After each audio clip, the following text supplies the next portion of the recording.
Ingrid, Ty, what's going on?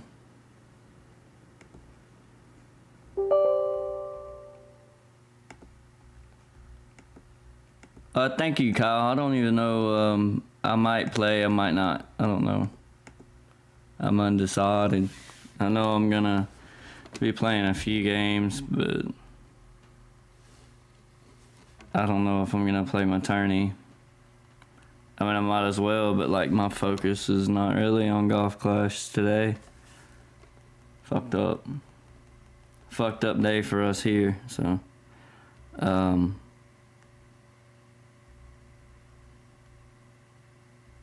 be waiting on a few more people to pop in and just hang out. Thank you so much, Kim. I appreciate that. Everybody that's reached out today. It's been a rough one, man. You know, you can't replace a granddad.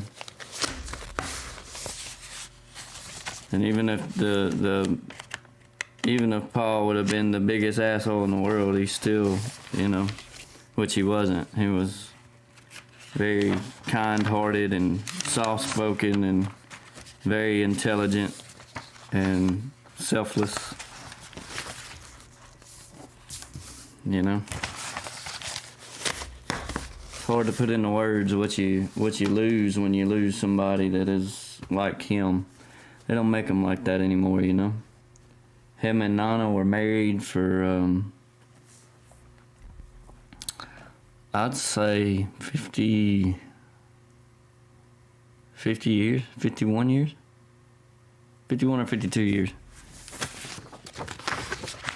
No, it's 60, 61 or 62 years. Because he's 87. He had a birthday coming up on Wednesday. He just barely didn't make it. He would have been 88 on Wednesday. So quick rundown of what happened. We found out that he had COVID about a couple weeks ago. 2 weeks ago. And when we found out, he just kind of deteriorated from there. And it got to the point to where a couple of days ago they were going to start doing physical therapy on him to get him better. So they moved him somewhere else to where he could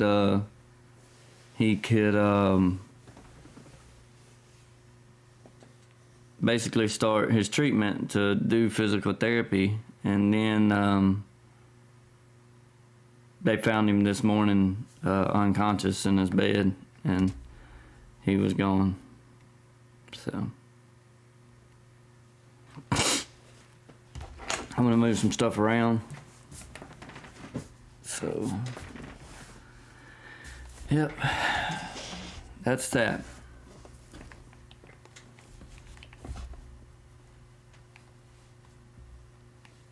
I'll be looking up some dates and stuff. But I'll tell you a brief story about Paul. And it'll be just a little bit of a ramble. A little bit of just go on and on about, a little bit about Paul and my family and stuff like that. But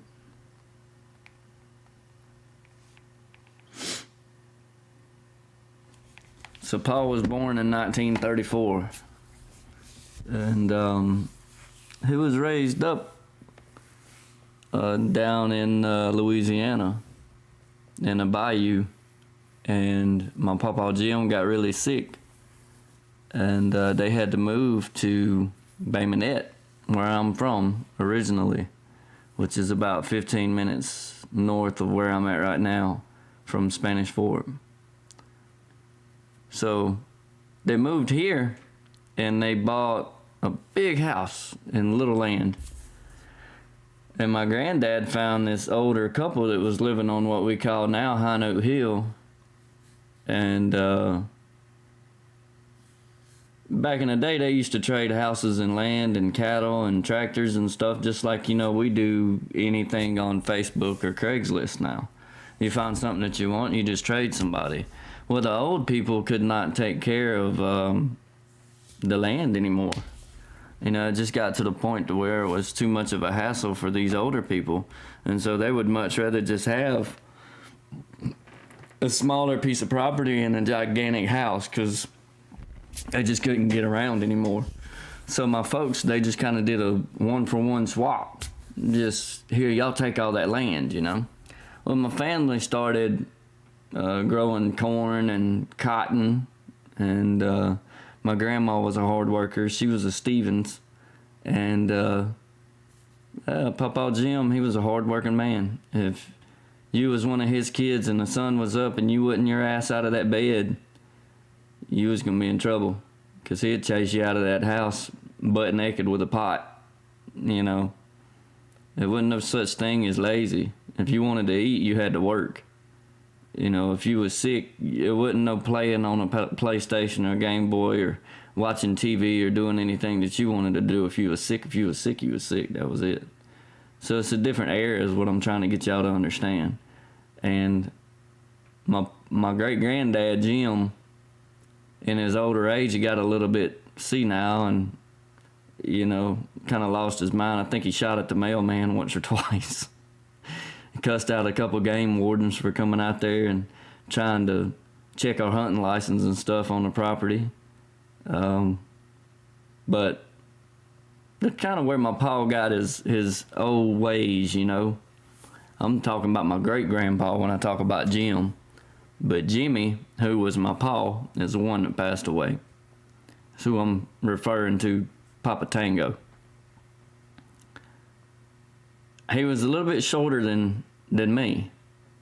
I don't know how, but when he made Daddy, my dad my grandpa Jimmy nor my grandmama, ain't neither one of them big. But when they had my daddy's big. I don't get it. Don't ask, but just because my daddy's big, he didn't get nothing, no kind of traits from my pa. My pa was a little man with a big personality. He was humble. He was always loving and caring and well-spoken. And he had one of the biggest traits for him that I remember is his memory. And the way that he could tell a story, man, was unlike anything that I've ever heard in my life. I've never heard an 87-year-old man just to be able to sit down and explain each and every small, minor detail all the way down to what a memory, what it smelled like, or a song that was playing in the background, or which way the wind was blowing. I mean, it just had a different way, or what color the leaves were at the time that this story happened. He just had a way of kind of making you feel like whatever he was talking about, you were there when it was happening. And so it's kind of where I get my gift of gab from, as my pa, but pa wasn't as outspoken as I am. I'm a talker. Pa really wasn't a talker. You know what I mean? He was to people that he loved. And for me, of course, I always got the military stories. So when my papa Jim and Pa had to move up here from Louisiana because my papa Jim got sick and he couldn't keep living off of the swamp because they said that there was something in the seafood that was killing him. So they moved up here. Eventually, Joyce High Note and Paul High Note became one.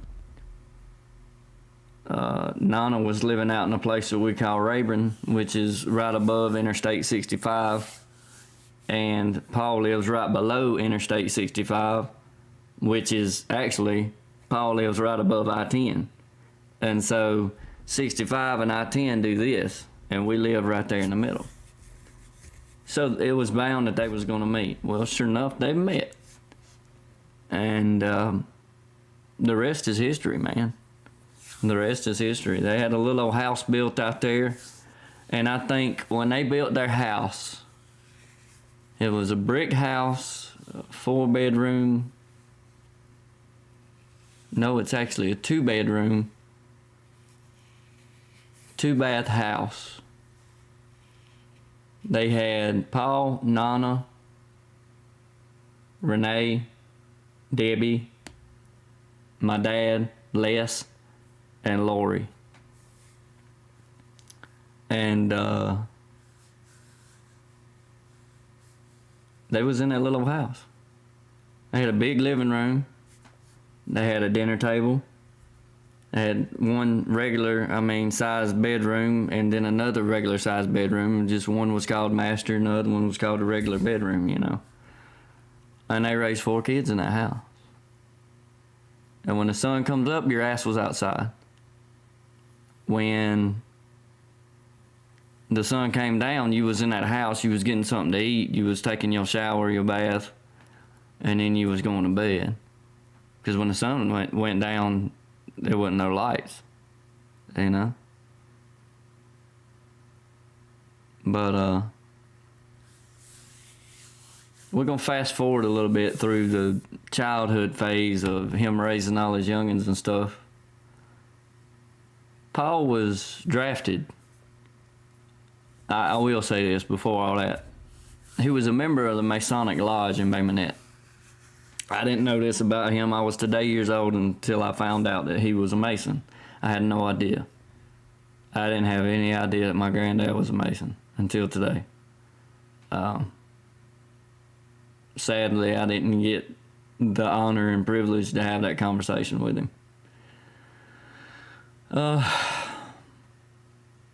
But my granddad was one of the founding fathers of... Appreciate it, Jordan. He was one of the founding fathers of Bay Minette. When Bay Minette first come up, you know, there was a courthouse, and then you had a truck stop, which was brought up by the Joneses. Then you had a construction company that popped up, and it was by the Mitchells. And then you had a mechanic shop / restaurant. So my family was responsible for 2 separate things in the city of Bay Minette. Appreciate it, Nate. And Mama Stevens had a restaurant, and then right outside the back side of that restaurant was a mechanic shop, a service station. It's where people would bring all their vehicles, tractors, 18-wheelers, anything under the sun that you can think of that had carburetor, fuel injection. You could have brought a jet engine up there, and my granddad could have probably touched it with a 10-foot stick and told you where it hurted. You know, so times were different then.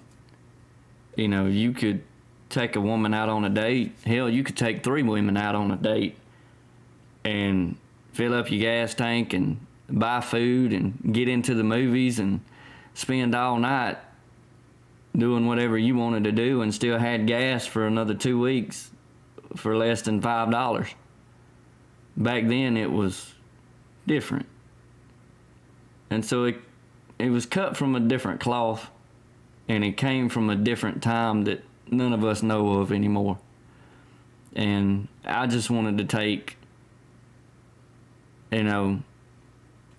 15, 20, 30 minutes to really give y'all a glimpse inside of the mind of Jimmy Hinote, who was my granddad. Like I said, he was special. He'd never been with any other woman besides my grandma. He never wanted to be with any other woman besides my grandma. He was only married one time to my grandma, 60 some odd years ago. And that was that. That was just how they did it. So he was drafted as well. I've already told y'all about them moving from Louisiana. I've told y'all about Paul becoming a Mason and being a part of the lodge here in Bay Minette. He was drafted by the Army. I went to the courthouse. They said, load up, we sending y'all out today. You hear? We sending you out today, and that's that. That's the end of it. Paul's little brother, Johnny, didn't have to go because Paul had to go. So it was the oldest son that had to go when they implemented the draft. Pa went up there, and his best friend Billy Ray, he shagged ass and went to the Army, you know. But Paul said, man, what can I do to stay home for another week? I'm not ready to leave yet. What can I do to stay home for a week? Are there any other options? And that man said, well, yeah, sure. How smart are you? He said, I'm good to go. He said, well, I tell you what. He said, we're going to send you in the Navy. He said, it'll buy you another week home, but we're going to send you paperwork for the Navy. I don't know who just donated to me, but thank you so much. I appreciate it, Kyle. Thank you, man. But anyways, when he went off to boot camp, he said that he went to boot camp in Florida, which is weird because most people, they didn't do boot camp in Florida. They do boot camp in Chicago, which is where I did mine. So I thought it was pretty cool to listen to him talk about going to basic training in Florida and basically having to deal with some of the same struggles as Marines and Parris Island and, you know, the other one. I can't remember the name of it. You got two places that Marines go to for basic training. Anyways, I digress. But he was put on a battleship. I was like, Paul, what was you doing on a battleship? He said, well, you ain't gonna believe this. I said, well, hell, I'm all ears. I know the Navy does stupid shit.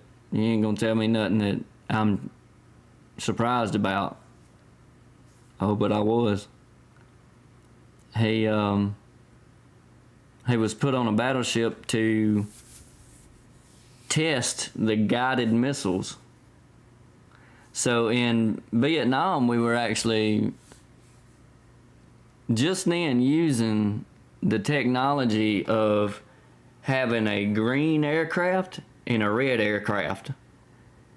And what they would do is they would fly these essentially gliders up in the air, and they would just get over the top of those ships, and that one that was not hostile would bank off and leave that other one in the air.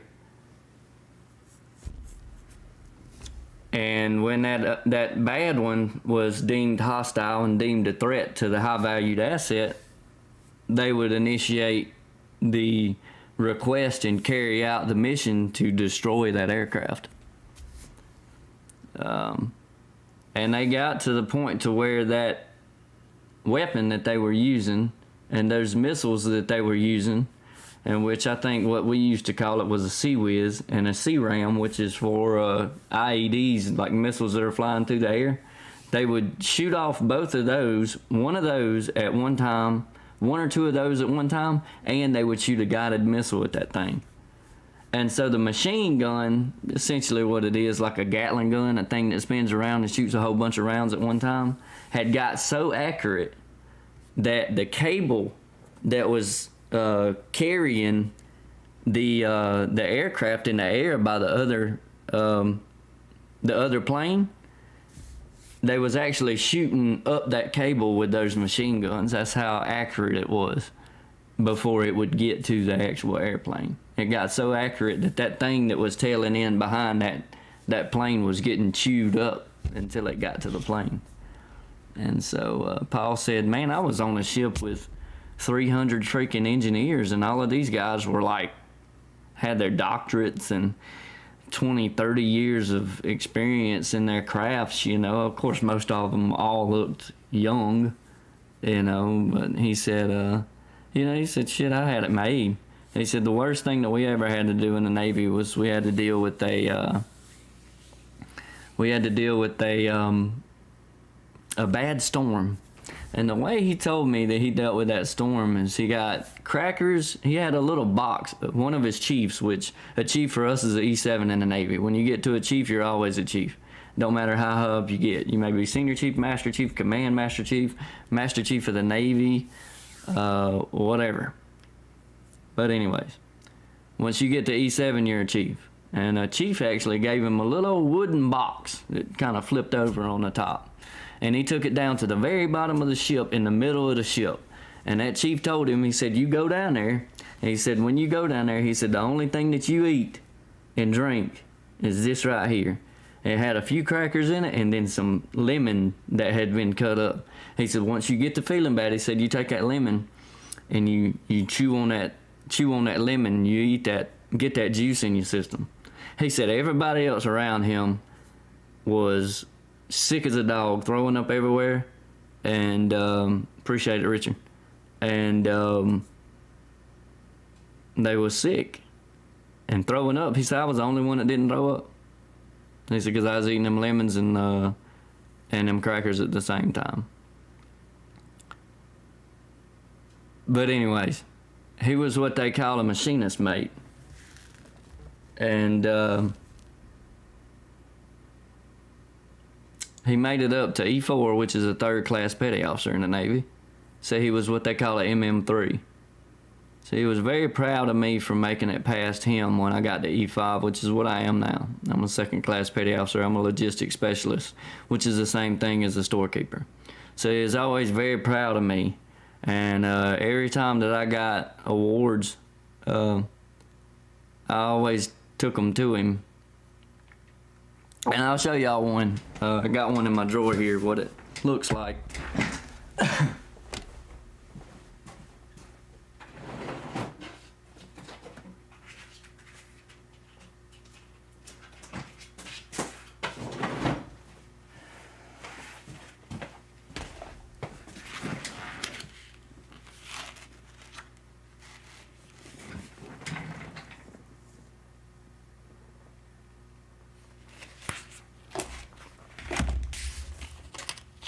See, he always got excited when I showed him stuff like, you know, this. This is my NCCR for industrial electrician. That's a really big deal. But, anywho.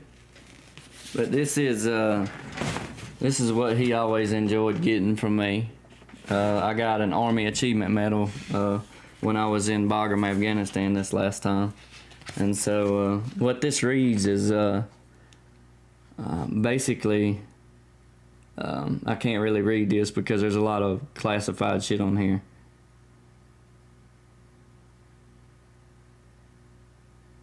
Anyways, this is just a Department of the Army award that I got while I was over there for doing the job that I did, which was the most dangerous job. So he really enjoyed getting these, and I got quite a few of these, but like this is a Navy one.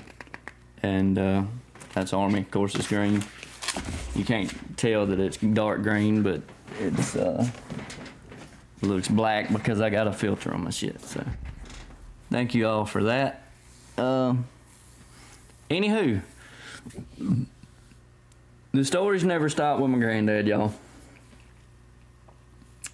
They never did. And every time I went over there, it was always the same shit on repeat.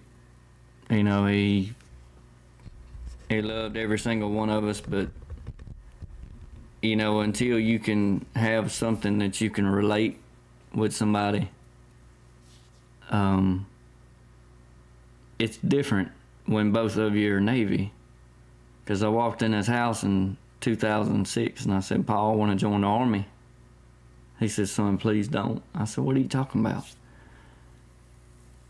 He said, "Do you want to tote a whole bunch of heavy shit and be treated horrible and have to march everywhere and go around getting drunk and trying to fight everybody?" I said, "No." He said, "Good." He said, "Don't join the Army." I said, "Well, I'm going to go into the Marines." He said, "Don't go into the Marines either." He said, "Boy, you're smart." I said, "Okay. Well, what are you getting at, Paul?" He said, "Join the Navy." And joining the Navy is the best mistake I've ever made in my life. Because every day that I'm in the Navy, I wish I wouldn't have picked the job that I picked, you know. But he understood that. Because Paul wasn't no fucking machinist, mate. You know, he was a mechanic. By trade, he was an automotive mechanic. So his, what I would call handiness, his craft was being able to use his hands and being able to figure shit out. Oh, well, this don't work. Okay, well, let's step back for a second and look at it. Paul was a mastermind at that shit. If he didn't understand something, he sat there long enough until he figured out how it worked. And that's something that this generation of people are severely lacking. Nobody wants to take the time to do what he did each and every day of his life. You know what I mean? And so, to the glue of my family, to Jimmy Hinote, there will never be a replacement for that man. If, there's anything that I could say, is if half of the men in this world tried to be an eighth of the man that Jimmy Hinote was while he was here, this world would be a whole lot better of a place. My grandmama is a mess right now. For the most part, every single one of the people over there on Hinote Hill right now are just a mess. And, but yeah, like I said, I just wanted to come on for a little bit, hang out, talk a little bit about my granddad, and tell each and every one of y'all, thank y'all so much for popping in and showing love. I really appreciate it. But anywho, yeah, that's that. And life goes on, We all have a day that we're born, and we all have a day that we die. And in my opinion, when somebody's born, you cry. When somebody dies, you celebrate. And what you celebrate is neither one of those days. You don't celebrate the day they're born. You don't celebrate the day that they die. You celebrate that dash in the middle of them 2 days. What did that person do? What is that person's legacy? What do people remember of this man?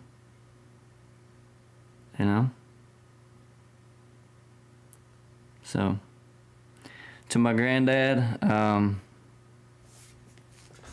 never forget the auto replies every time I got around him, It's just about every time I got around him, it's just kind of like a broken record, You almost knew what you were going to be talking about, And for my dad, it's going to be a rough road for my dad. He's got 3 sisters, and they're already feuding, at the loss of my pa. Yeah, I really loved him, Davick. I did, man. He's, most grandkids, they don't know shit of their granddads. Me and mine, I'm lucky enough to be one of the ones that spent most of the time that I could with him, I mean, I've sat here and talked about him for 30 minutes. But anyways, you guys, from me to y'all, I love y'all. I don't feel like playing Golf Clash today. If I decide to come on and play Golf Clash, I'll let y'all know. I appreciate the donation again, Kyle. Thank you so much, buddy. You didn't have to do that. If I decide to come on, I'm sure somebody will pull me out of my bed. But yeah, you might see me back. But until then, I love y'all. Thank y'all so much for stopping by. And this is Tango Sierra signing out. Get in the hole. Rest in peace, PaPa Tango. Good night, y'all.